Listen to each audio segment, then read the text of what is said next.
Nelson Mandela has this quote, "In life I don't lose, I only win or learn." Like, if people can realize, like, so many people think like they've lost, but like if you just pull one piece of information that's good, whether it was a different perspective, extracting knowledge, a different way to go about life, a different way to not fall on your face, like, that's winning. And so if I just want people to realize, like, they have everything inside of them to do whatever they need to do. Over the 23 years of my life, I've realized that it's not this physical body. People can see me on the street and be like, wow, look how disabled that guy is. And I'm like, have you seen your mindset? Like, have you seen the way you operate? Like, have you seen the way that you react to situations, that you're pissed off in traffic, that you think the world is happening to you? Like, I'm not disabled, like, you're handicapped.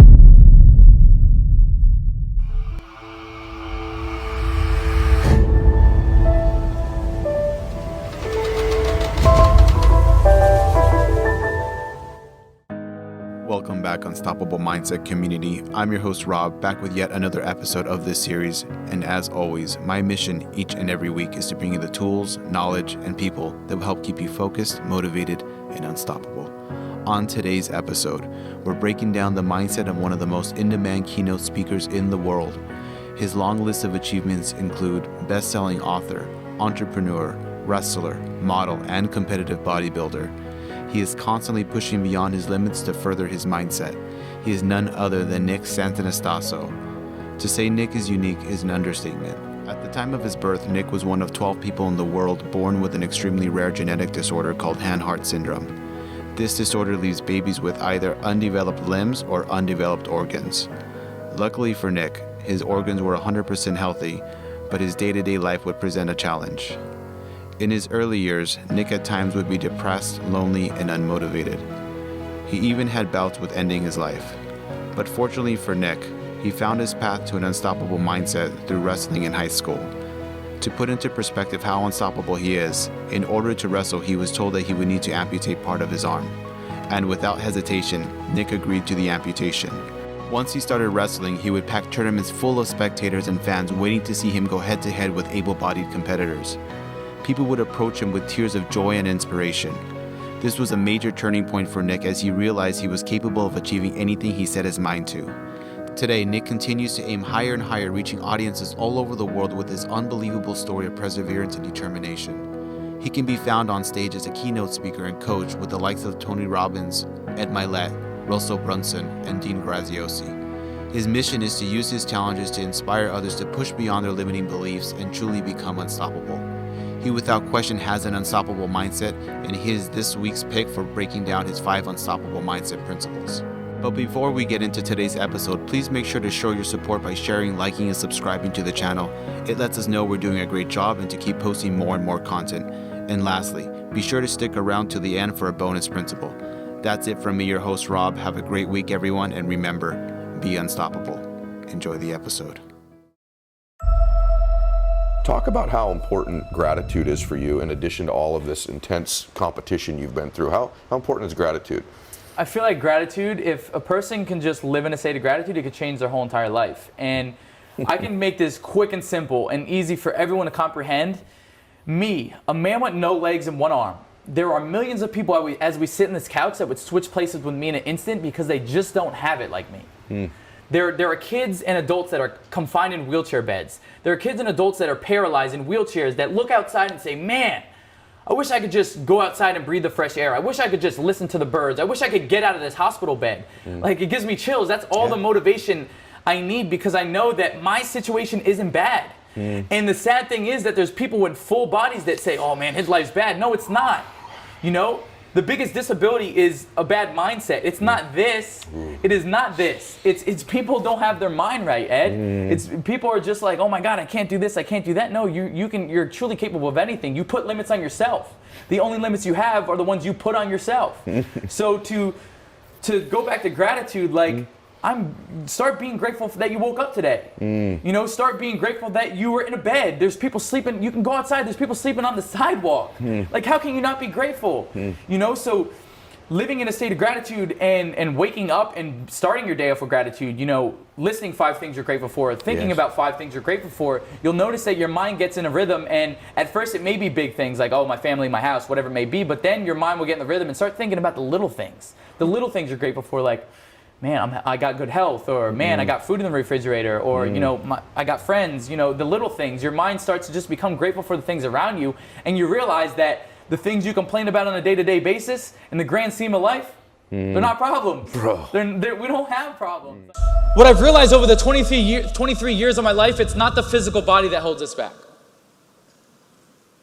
It's not the physical body that holds us back, but it's the mindset. The biggest disability you can have is a bad mindset.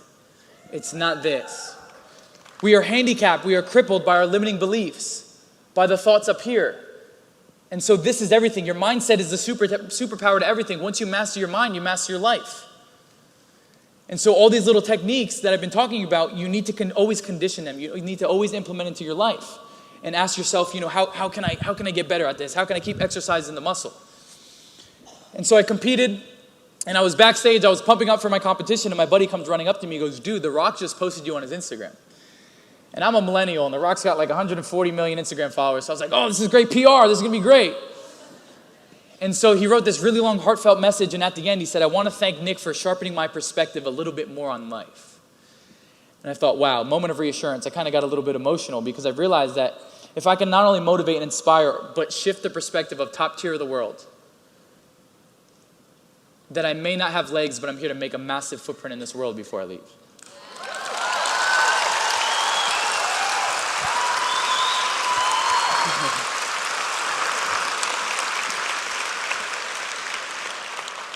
But the one thing I want to go back on is when I wanted to become a bodybuilder, there were so many things that were thrown at me, right? All these limiting beliefs people put on me. You can't be a bodybuilder, you have no legs. You know, you only have one arm, you can't compete, you can't do this. There were so many things that I could have let stuck in my mind and, you know, anchor me down and let me believe that.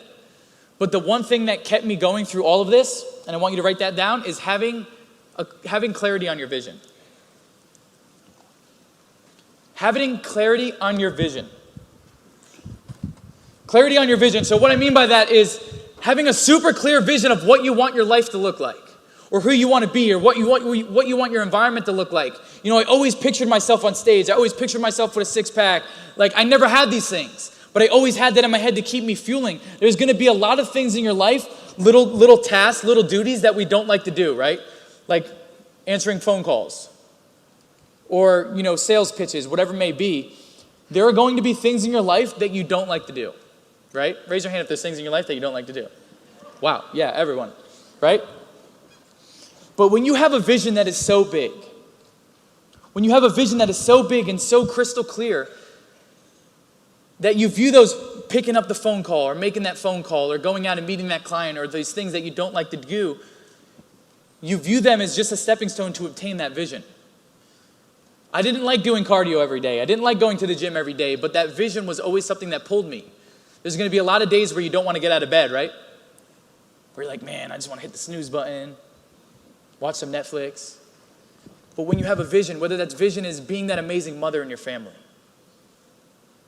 or being able to take your kids to that vacation in France, or being able to go on a date night with your hubby, whatever it may be, what is that one thing that pulls you? I want you guys to start self-reflecting. What is that vision that's going to pull you during those dark times? Because I wouldn't be able to get through life if I didn't have a vision.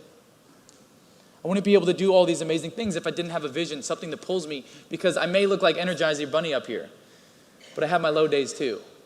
And so when on my low days, I always go back to my vision. Why are you doing what you're doing? Why are you going to work? Why are you not going to work? I want you to get real. I want you to reflect on that vision. What is pulling you in your life? What are things you wish that you had a stage where you could tell people, you know, for example? Then? Yeah, then. That maybe like were in you for a long time. And obviously now you're a living example of all those things. But I just want to give a voice because maybe there's somebody watching that maybe is in a similar situation to you. Yeah. Or maybe has their own challenge in some other capacity. And they're maybe not on the other side of the confidence spectrum yet. Maybe they're still dealing with some of the challenges you were and don't have anybody, and this interview might be their only medium, right? Yeah. So what would your advice be to them based upon things that like you could identify with them in terms of like feeling certain things that you couldn't express at that time? Like, hey, I'm a normal dude. Like, why are you looking at me weird? Why are you guys pointing at me weird? Yeah. Because you probably got a lot of that, It's right? the power of reframing. Reframing changed my life. The meaning you attach behind situations. Like Tony Robbins says, nothing in life has any meaning except the meaning we give it, right? Yeah, exactly. And so, like we were saying this whole interview, right? Humans, we put disempowering meanings behind anything, unless we reprogram our brain. Why do you think that is? Bro, we're primed. Look at the TV. Look at the news. Yeah, bad Everything's news. negative. Everything. Your parents are like complaining about the news, or they're watching the news, or they're complaining about the fact that they missed the turn on the GPS. Like, Yeah. dude, like we're in a very negative environment. And so it's the power of reframing. And so what I mean by that is like, remember the girls. Biggest suicidal trigger for me, right? For girls. And that was me putting a disempowering meaning, saying, okay, well, these girls don't mess with me because I'm disgusting, right? Disempowering meaning, right? My life changed when I realized that if a girl doesn't, you better listen to this is some fire. If a girl doesn't want to further a conversation with me, if a girl doesn't want to love in me, if a girl doesn't want to further a relationship with me because of my physical differences, well, then my physical differences is an authentic filter, and it's filtering out the girls that I don't want in my life anyway. Exactly. Dude, changed my life. Changed my whole entire life. Same thing with going in public. If you think people are staring at you, like when I was a young kid and I saw people staring at me, I get so pissed off. Like, why are you staring at me? Why are you staring at me? Now as an adult, I'm like, well, if I saw a unicorn on the side of the street, like I'd stare too. You know? Like Yeah. people, like that's what's just gonna happen. You know? Like they're either staring at like now like when people stare at me, I kind of laugh because I know in their mind I'm mind blowing them. Like their mind is blown. Like they've probably never seen anything like that, and they're like, what?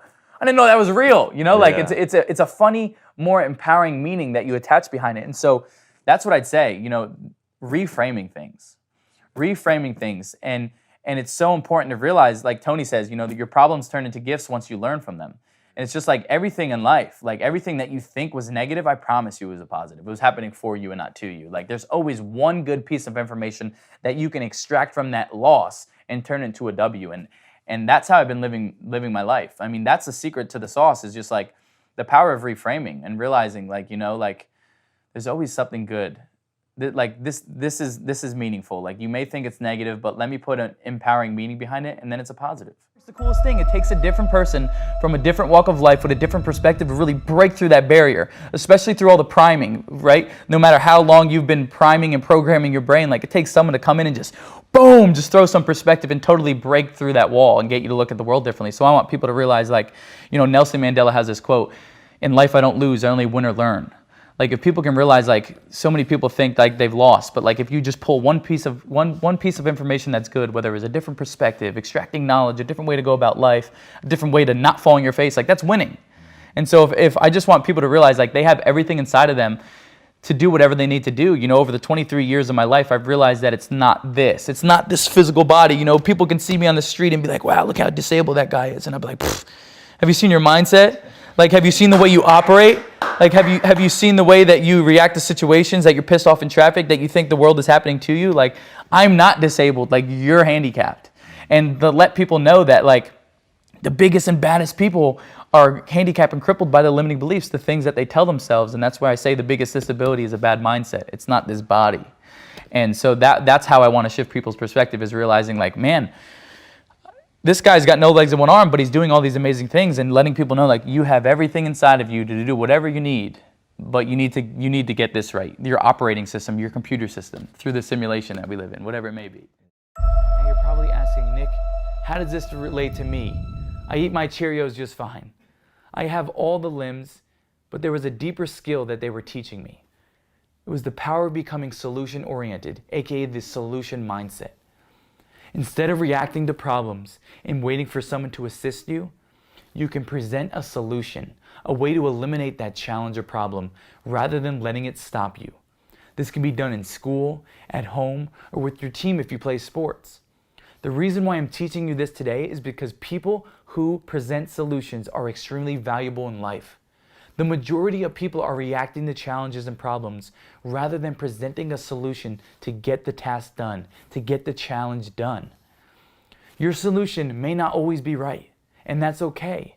The power is really getting your brain to start thinking about all the ways you can rather than all the ways you can't do something. I'll give you a fun little fact. The majority of humans always start off with the words "I can't." Says "I can't" doesn't help anyone move forward. You know what helps people and teams and businesses move forward? The person that presents solutions to their own and other people's challenges. And when you are an adult, The people who are solution-oriented, aka solution mindset, bring a lot of value to their job and businesses, which translate into higher pay and more impact. Instead of telling yourself, I can't, I would suggest completely removing those words from your vocabulary and start asking yourself, how can I overcome this? How can I find a better approach? How can I find a better way? I know you are special, you are gifted and work harder than most. That's why you're here listening to this video. I want you to win. I want you to play at the next level in school, sports, and when you're older in business. If you can start training your brain to start thinking about solutions to problems and challenges rather than letting them slow you down, you are going to dominate this life. What's even crazier is that the majority of adults don't even think like this. Imagine the power and strength you will have 2, 5, 10 years in the future because you are starting to create solutions right now. Solutions to getting your homework done earlier in the day. Solutions to becoming a better sister, brother, daughter, friend. Solutions to becoming a better athlete, chess player, or teammate. Solutions in the classroom, at home, or on the field. You see, everyone is focused on the problems and challenges when they should be focused on the solutions. You will play at the next level and set yourself apart in life when you become a solution creator. And that's exactly what we are becoming today. Thanks for making it to the end, everyone. I really hope you enjoyed the episode. And again, if it provided you with any value, our only ask is you please like and subscribe. And as promised, here is your bonus principle. Enjoy and see you on the next one. Yeah, so my values actually changed. Shout out to the OG when I went to one of Tony's seminars. So, when I met my guys and we created the company, they've went to Tony Robbins seminars, they volunteered, and they're like, dude, you need to go see this guy. And so the one thing that I've realized is like the core value or the things people need is like significance, like people that are significance driven and uncertainty and certainty. And what I've realized is that I replaced, maybe significance with my number one core value is contribution. The majority of people immediately think like money, like, oh, giving money, but like there are so many ways that you can contribute, whether that's, nice shoes. We were talking about this. I was like, I may not have legs, but those are great shoes. There's so many ways we can contribute. And I realized that, you talk about success without fulfillment is the ultimate failure, right? Like being successful, but not being fulfilled. I mean, I know that we've been around so many people with mass amounts of money and there's still something missing. Because their core values aren't aligned. They're not aligned with their purpose. And so I moved contribution to my top core value. And so now, any way I can help. I realize that I'm just like my dad, and I get fulfilled through giving people experiences that they don't think they could ever have before. Another core value of mine is longevity. I'm not here for quick fixes. A lot of people in the entrepreneurship world, you're growing up the day and age that we live in. Everyone's looking for quick fixes. What can I get out of this person? What's the value? And for me, I'm here for the long game.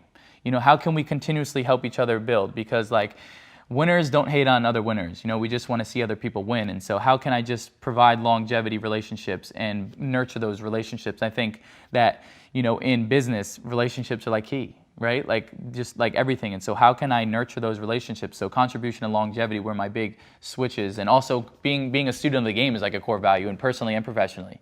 And being a student of the game, what that means is like you are always in the mode of like, I can learn something from every situation, whether that person's like the janitor or the CEO, right? But that requires you to drop your ego. And so I also learned about ego and how that can take control. And so like student of the game mentality is like you dropping your ego, realizing like I only know what I know. And I'm here to learn from every experience, whether I don't like it, whether I do like it. Like I used to hate constructive criticism, but then I realized it's like one of the most powerful things. And like that's my ego getting in the way and saying like, oh, I'm too good for someone to say that. Like, no, you're not. Like, dude, you're only 22, 23 years old. Like, what do you know? Like, kind of just putting myself back down to earth and being like, dude, just be a sponge.